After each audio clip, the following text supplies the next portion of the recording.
ചാമക്കാലയിൽ സൈക്കിളിൽ പോയിരുന്ന വ്യാപാരിയെ ബൈക്കിടിച്ച് വീഴ്ത്തി മാല കവരാൻ ശ്രമം. നമ്പ്രാട്ടിച്ചിറയിൽ ഫ്രണ്ട്സ് ഫാബ്രിക്സ് നടത്തുന്ന കൂരിക്കുഴി കണക്കാട്ട് വീട്ടിൽ ശശിധരന്റെ മാലയാണ് പൊട്ടിക്കാൻ ശ്രമിച്ചത്.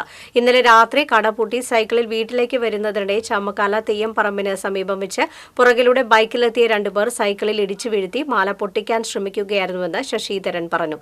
ആളുകൾ കൂടിയതോടെ ബൈക്കിലുണ്ടായിരുന്നവർ തന്ത്രപരമായി രക്ഷപ്പെടുകയായിരുന്നു. പരിക്കേറ്റ ശശിധരൻ ചന്ദ്രാപ്പനിയിൽ ആശുപത്രിയിൽ ചികിത്സ തേടി കയ്പമംഗലം പോലീസിൽ പരാതി നൽകി.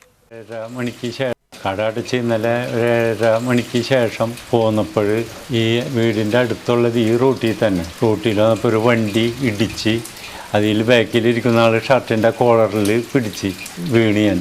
പിന്നെ എനിക്ക് ബോധം പോയില്ല, പക്ഷേ എഴുന്നേൽക്കാൻ എനിക്ക് പറ്റിയില്ല. പിന്നെ ഈ ഇടിച്ച ആളുകൾ എവിടേക്കെന്ന് പോയെന്ന് അവിടുന്ന് റൈറ്റ് സൈഡിലേക്കുള്ള റൂട്ടിലേക്കാണ് അവർ പോയത്, നേരിട്ട് പോയിട്ടില്ല. അതായിരിക്കുമെന്ന് ഷർട്ടിൻ്റെ കോളറിന് ബാക്കിലിരിക്കുന്ന ആൾ പിടിച്ചിട്ടുണ്ട്.